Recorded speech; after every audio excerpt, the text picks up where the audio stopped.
Welcome to Crypto Bytes, the podcast where we find today's news and information in the crypto space and break it down into bite-sized chunks. I'm your host, Rick. And this is Rob. Guys, thank you, and gals, for tuning in once again to another Crypto Bytes podcast. Today, we're going to be talking about CNFTcon'22. It's my rare opportunity to get to find out how it was because, ladies and gentlemen, just like you, I get to find out live how CNFTcon was because I haven't asked him yet. So it's all genuine reactions. So, if you're watching my stream walking around the convention floor, I mean, you got to see it, but really didn't get to hear it. Yeah, the audio got rugged. Just want to apologize to all the projects and artists that I've spoken to that your audio might have got jarbled up there in the mix. That's what happens when your boy Rick Rickelson is not involved and you let Rob go out into the world by himself. Sure, I'm sure he's a great to be around, but now you can't hear him. Next time.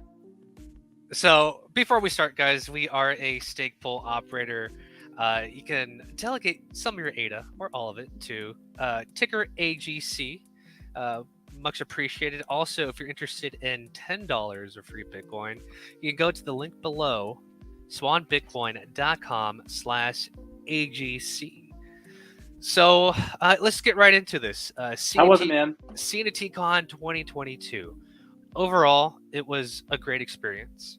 It's one thing to speak to some of these projects on Discord or through Twitter or even Spaces more recently. It's another thing and a whole nother level to see them in person, shake their hands, maybe fist bump, and get that personal interaction. Yeah, I gotta ask. So, you know how they always say, don't trust your heroes, especially in Hollywood and all of that jazz. Are these people shorter in person than the NFTs make them seem? No, a lot of them were tall, man. I felt short, physically in stature. Yeah, no, okay. Yeah. So, yeah, I think overall, a lot of them were very friendly, very receptive to my questions. I mean, so let's just get into some of these projects that had some pretty big impact or presence on the convention floor. One of them is Cornucopias. They unveiled a playable demo of their bubble jet racetrack. There was also a demo where you were one of the characters and you had to find somebody in their force. They call it the Solace mode. Okay. And when I played the demo, this is on the second day, I asked one of the game devs, "Hey, how many people have found this guy?" And he said, 2 yesterday and 2 today. So it was hard. The only thing that you had to go by was this little prompt saying, "Follow the road and find Inspector Joe or find Joe," or something like that. And the clue that I got after speaking with the game dev was he's near a campfire. Well, I found a cabin. I didn't find a campfire, and I failed the demo. But it was pretty interesting. Ouch. I sat there for I think the demo was about 10 minutes. Okay. I asked the game dev some questions. A lot of us already know they're running on Unreal 5. There was also some questions some people had about if they were using marketplace assets or if they were building their own assets to use in game. The answer I got from the game dev was that they're building their own assets. So it's easy to use the marketplace asset and to put it into their game. But they just want to customize everything, have the intellectual property themselves with every piece of furniture or landscape that you're interacting in and on. I mean, do people really care that much? I don't know. It was a big question in one of the Twitter spaces I was in, so I asked Interesting. it. Okay. Yeah. Okay. Yeah. Some people just want to know cool. if they're kind of shortcutting, using shortcuts, or if they're actually developing something. So, I mean, if you're using Unreal Engine to begin with, if you're not using assets that are pre-developed, I feel like you're doing yourself a disservice, but that's just my own personal opinion. Feelings aren't facts, ladies and gentlemen. Feelings aren't facts. Rick, next year you got to come with me to CNFT. Yeah. Honestly, you're the brains. You're the brains of this operation, man. I feel real bad. So tell me, like, you're gonna have to be as descriptive as possible. I'm like literally living like through you right now. So you got there when, like, Friday? I got there Friday. There was Where was it held? So it was held at the Las Vegas Convention Center. And where's that relative to the Strip? I don't know Vegas very well. I don't like to gamble. It's on the northern part of close to what? Las Vegas Boulevard. Hooters? No, it's close to Circus. It's right adjacent to the Westgate. So the Westgate, if you saw the Elvis Presley movie, it used to be called the International, where Elvis Presley had his live concerts. Okay. Yeah, so it's there. It's right there. It's very accessible. The walk from the hotel was a bit long in some people's opinions. It wasn't so bad, but if you're walking, we're talking about the CNFTcon, not the NFTcon. I expect the walk to be a little longer. Just say. Look, even though the convention center is right next to the hotel, there is still a bit of a walking distance. I'd say about maybe like 10-minute walk. It's not bad. Okay. If that, right? It depends how fast you're walking. But if you're out in the heat in Las Vegas, it could be a little tiresome. I mean, my lips got chapped. I bought some chapstick. You have to stay hydrated. Yeah, you have to stay hydrated out there. Okay, so Friday the pre-party drops, right? So who'd you meet Friday? Did you get to meet anyone on Friday? Or was it just coming in, unpacking, and everything? Oh, not really. So, someone described it like this: it was a high school dance. So you got into the hotel. It was at one of the ballrooms at the Westgate. Okay. You checked in. Just to be honest, I don't think any of the QR codes were actually working. I know that was the big kind of draw, or the big, not selling point, but a big project that was being built around CNFTcon is this like ticketing system. Just from my experience and from speaking to other people, I don't think it was working. So what you had to do is just show the proof of your QR code, and then you got your lanyards. Here you go. You got your lanyards here, right? I got some buttons.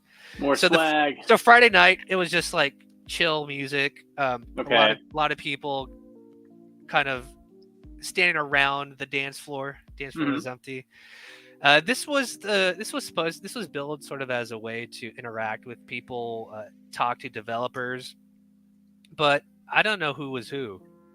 There was nothing to indicate that you're from this project. So let me ask you this. I mean, we're for all intents and purposes super famous Cardano NFT YouTubers at this point. You know what I mean? Oh, yeah. Yeah. You know, so like, do you see any of the other homies out there? You know what I'm saying? I saw some people. I think his name is Pratesh.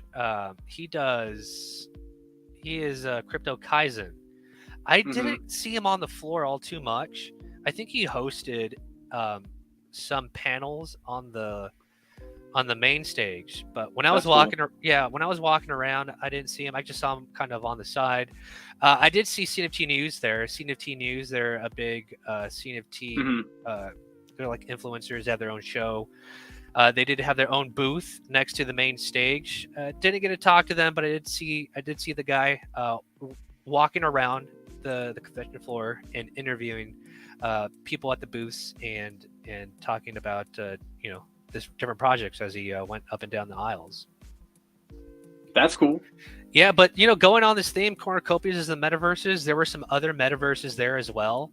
The next one is Carta Station.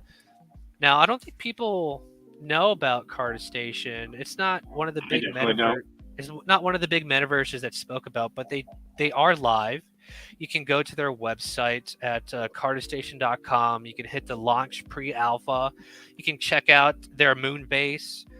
There are a couple of racetracks you can race on, and they are minting. And this is the one thing that I did like about the project is if you are a deed owner, you hold a deed, depending on the economic activity in the zone that you reside in, you will get some residual monetary compensation. Let's just put it that way. Okay. Right. So the guy gave me an example is if you are a deed owner to a garage, anytime a vehicle is sold or minted, an upgrade is sold or minted, those deed holders will have some sort of revenue share. That's really cool. Yeah, it was pretty interesting. They do have a mint going on. They're going to be minting their Bison moon rover. It's like this giant 4-wheel behemoth. It kind of reminded me of one of the vehicles from one of the asteroid movies with Bruce Willis, where they just roam around the asteroid with this giant behemoth of a vehicle. But yeah, if you're a deed holder, you're gonna receive some sort of compensation in terms of ADA for it. So I thought that was really cool.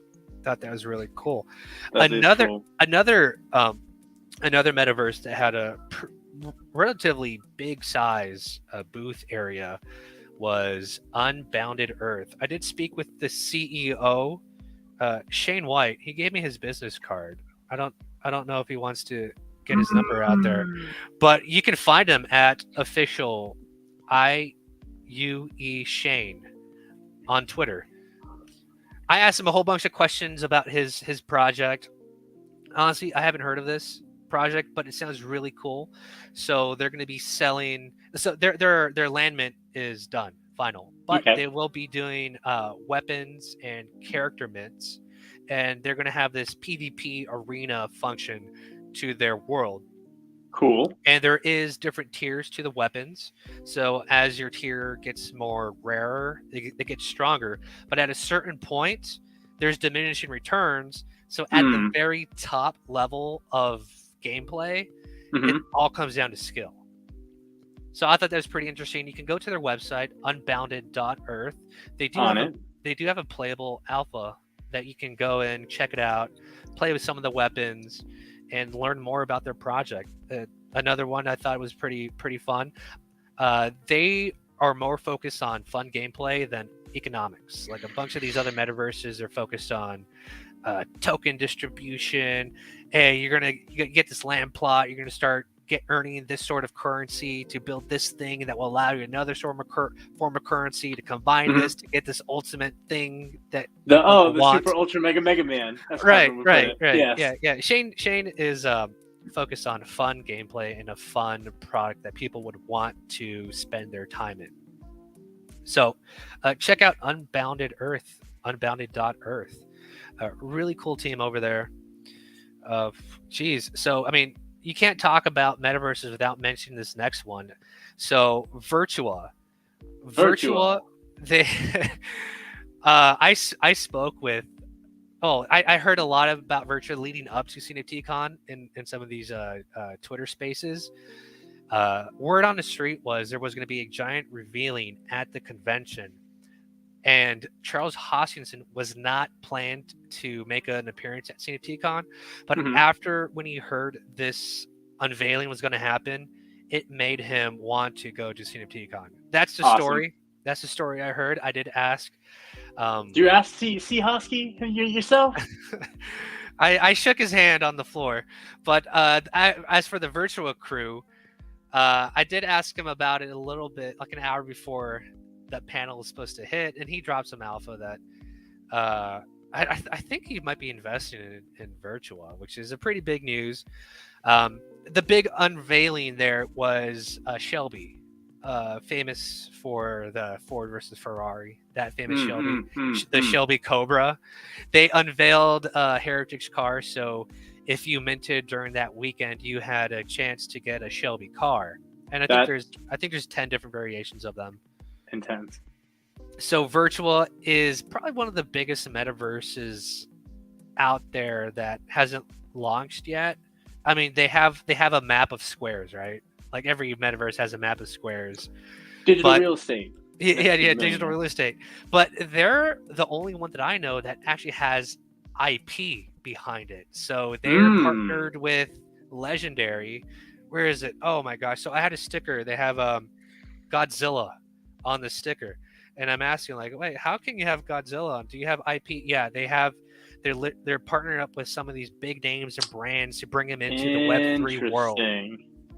Another big name they have that they've onboarded is Kevin Hart.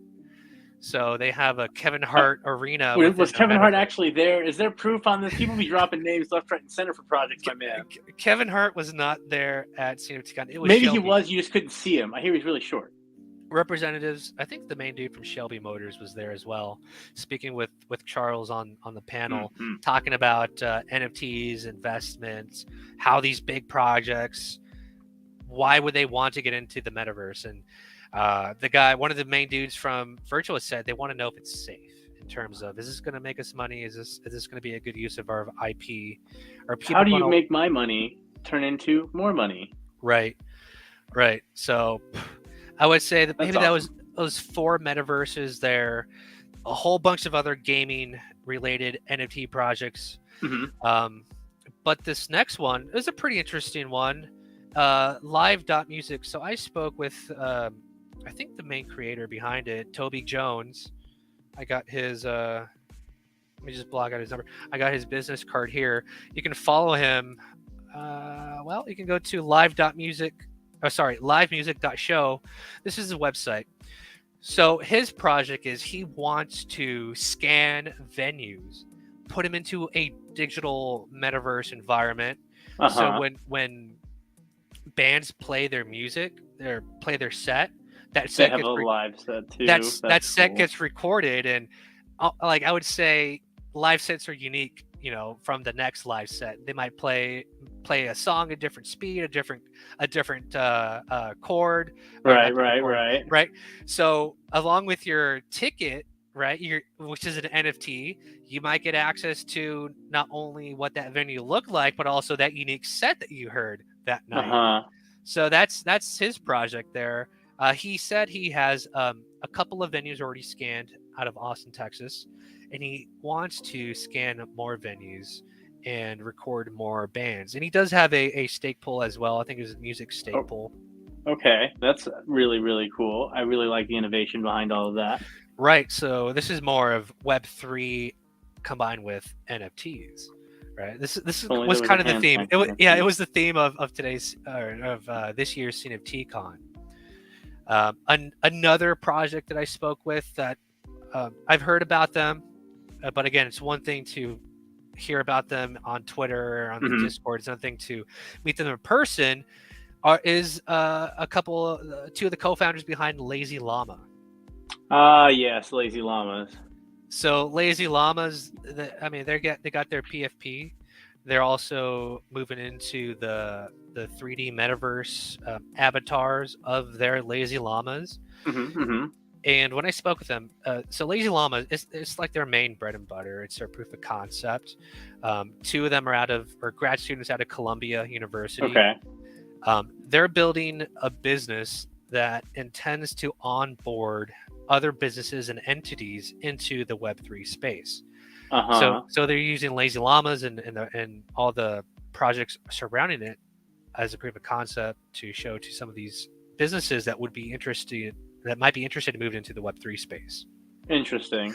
Okay. So I spoke with them. Is it going to be onboarding people into Cardano only? They said they are that side of the project is chain agnostic, but Lazy Llamas will be Cardano only. But when they're onboarding businesses and building out products for them in the Web3 space, it will be chain agnostic. And hopefully next year, the theme of CNFTcon will be cross-chain compatibility. Because I think there's a lot of Soul and ETH projects that would like to join us at a NFT convention in Las Vegas. I would agree. So when I was walking around the convention interviewing people at the booths, I kept seeing this red K in my chat saying nitties. For some reason, I kept calling it kitties. So I apologize for them. But the next project is Nitties. Nitties is, well, they remind me of Little Big Planet from the PlayStation 2 era. I don't know why. I just thought it just popped in my mind. I was like Ballsack Boy, and I know that's not the game name. Yeah, no. I asked him too. I'm like, you guys remind me of this game from PlayStation 2, and he automatically said Little Big Planet, and that's one of the biggest kind of comparisons that they get. Like, I got a bunch of these cards on the convention floor from them. So these are some of their characters. Listen, Rob, that's cool. That's why it looks nice and all, but like, did you get any whitelist? No, there's no whitelist right now. I think their season 1 is sold out. They have a season 2 and 3 in the plans. I think they might be doing season 2 right now. But they're going to be partnering up with other CNFT projects, and in the future, you might be able to mint an accessory related to a different project. So maybe a hat, maybe a pet, maybe something that would be held in their hand related to like a lazy llama or a claymation. Okay, that's Yeah. cool.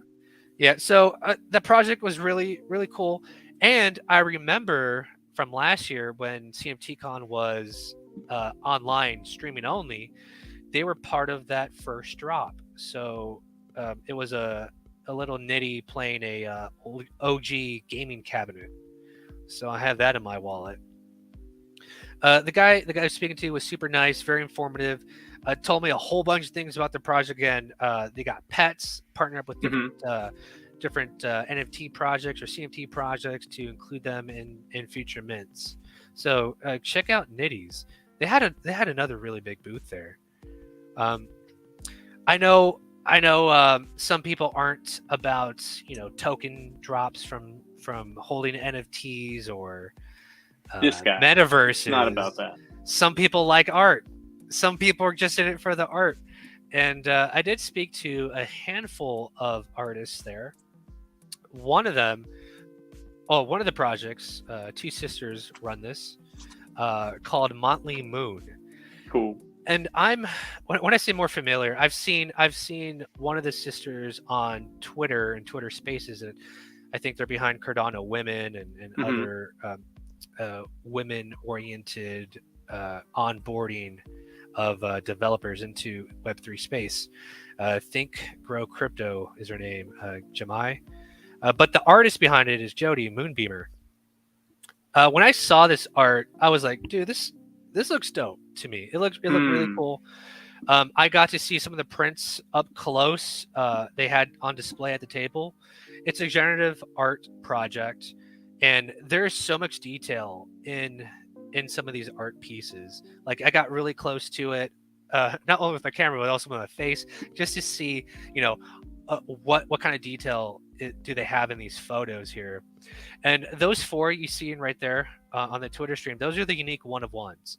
So if you are a holder of any of these NFTs, you will be eligible to get one of these one of one mints. Yeah. So again, the ladies behind this project, super nice. I thought the art looked pretty good. I visited Area 15 the day before, right? On a Friday, might as well. I experienced the Omega Mart installation there. One of the other kind of venues you can interact with or buy a ticket to experience is called Wink World. It's this it's like this fun house. It's a dark light. Things pop out at you. I asked her, like, hey, your art might look really good under a black light. Did you think about that when you created this art piece or used the color palette behind it? She said no, but maybe in the future she might do something that is related to black light. Maybe more detail might pop out. Yeah. So not only was NFT, CNFTcon represented by a bunch of metaverses projects, but of course artists, and hopefully we can celebrate the artists as well as these big giant metaverse projects that are being created right now. So what's your favorite thing you saw there? My favorite thing I saw there, well, it was Charles Hoskinson. Really, I saw him on day 2. He was walking around the convention floor, and he was getting ready to go to his panel that day. And he was kind of in a rush to get there. I asked him, "Hey, Charles, can you take a picture with me?" He stopped, shook my hand. Was happy to take a picture with me. Awesome. Yeah. If you didn't know, Charles. Man, I was half expecting the Charles spat in my face, told me to F off, called me a pleb. Maybe Vitalik would do that. I don't think Charles would do that. Charles is very friendly. He was very open to taking pictures, chatting with people, answering questions.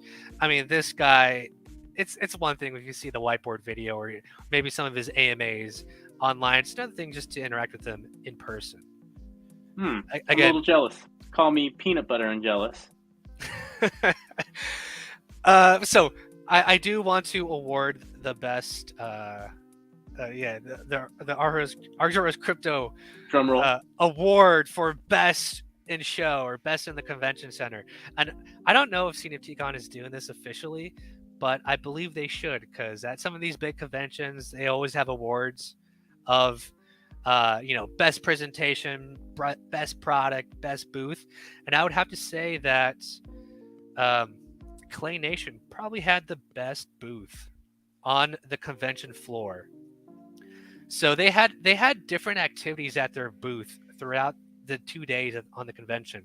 So like the first part of the first day, it was about merch. It was about talking about their product, the Clay Nation, their partnership with Champ Medici, or with Snoop Dogg's son, their music that they've released.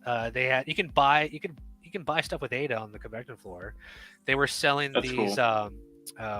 Little cassette tapes of the 3 songs that they've created and are distributing. You can also buy them on the Apple store as well if you wanted to. But if you want to get that old school vibe, kind of like that chill sound to it, you can get it on those little discs.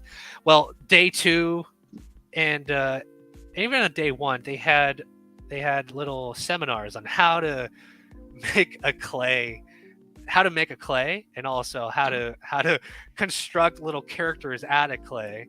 They also had a magic show.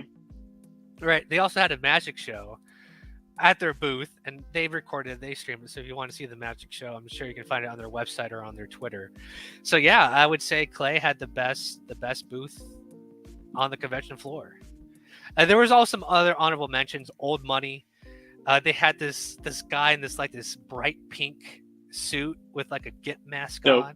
Dope. He was tossing out money onto the floor, and the whole lore behind Old Money is, I guess, if you donate or if you bless the carpet of Old Money, you're gonna get blessings upon you. So I thought that was dope. Chilled Kongs was there, another big NFT project. Had a pretty big significant booth that I walked around. There was also a movie NFT project, Barracuda. Interesting. Yeah. So, the future looks bright for NFTs, kind of moving away from just art-based projects. As the industry matures, there's going to be more smart contract involvement in some of these projects as well, just to give more utility to their holders. Or, if you mint, you might have access to something else down the line. So overall, my experience at CNFTcon was very positive. I do hope that there will be more CNFTcons in the future. And maybe, again, when we spoke about it a little bit earlier, we can invite projects from other chains like Solana, Tezos, Ethereum to also, meet with Cardano NFT projects and have that cross-chain collaboration that's going on. Because one thing that Charles did speak about at one of the panels on the main stage was that in the future, you're not going to know what chain you're on. Right? Yeah, that's what I've been saying too. When you're on, when you have like AOL Time Warner, you're on their rails, but you can interact with stuff that's on like Amazon servers, or you don't have to be an Amazon Prime membership to use Amazon servers. You can still use Microsoft Azure and stuff like that. So that's the big push in the future, is that cross-chain compatibility, that seamless interaction from one chain to another. You don't even know what chain you're on. You just buy what you like. And interact with the projects that you vibe with. Oh, before we wrap up, we got to talk about the after party. So the after party was pretty lit. I gotta say, I got there around 11:30ish. I was walking around the kitchen floor, and then I left. I took a nap at my hotel room. Woke up. As customary. Woke up. I got myself down. It was at the Starbase, Las Vegas. It was it's a cool venue. They have a bunch of different rooms. Some of them were cordoned off to certain specific, I guess, NFT holders. So if you had like a Clay, an Angel Baby Hit Squad, a Goat Tribe, and I think 2 other projects, it got you a wristband with a +1 to get into this venue. It was open bar. I did get in line, but by the time I got to the front, it was pay bar. But the Chiefs were relatively relatively cheap. The Chiefs were relatively drink. Right. But when I was in line, I did meet some pretty interesting individuals. I met this one guy. He goes by the Auctioneer on Twitter. He's an OG in the space. He started this auction service before smart contracts were a thing. I met this one dude from the Czech Republic who's basically a digital nomad. He's an ex SPO operator that is, doing projects and traveling around the world. And I met one of his friends, or one of their friends from Maine, who moved over to San Diego. He's one of those people where your buddy talks to you about NFTs. Hey, you got to get into this project. You got to do this project, but he was busy doing other things. But once he started taking his time and diving into what Cardano has to offer, he was all in. So if we get more people like that, just take a look at what's being built on Cardano, the personalities, the projects. Right. I think they're going to like what they see. Well said, Rob. Well said. These real world events have, I think, massive impact. And I think it's what's needed. The next big event it's being held this weekend in Colorado, Rare Bloom. So this is more of a developer oriented conference. So a lot of developers projects will be there. They're going to be talking about protocol, some high level stuff. NFTs are fun. It's still challenging too. There's still lots to develop, but this is more of developing on Cardano. So hopefully we'll get some big tech names that show up, people from other chains to give Cardano a look, and hopefully we have more of these live in-person events in the future. I'm glad you had a lot of fun, Rob. Still a little jealous couldn't go, but sounds like it was really fruitful. Hey, there's always next year. There is always next year. And next year, I'm sure we'll have better audio so that people can enjoy the stream of us walking on the floor. If I'm there, I will ensure that. Yeah. Well, guys and gals, thank you for tuning in. We just broke down my experience at CNFTcon. If you want to help support us, there's a few different ways you can do it. One of the ways you can do it, it's free. It's liking, subscribing to the YouTube channel. The subscribe button goes further than you know. Another way, we are a Cardano stake pool operator. You can delegate part of your bags, maybe your whole bag, to AGC.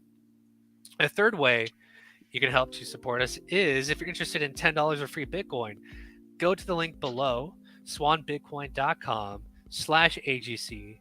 You can sign up, start stacking, get $10 of free Bitcoin. Pretty much any country that isn't adversarial to the United States, you're able to open up an account.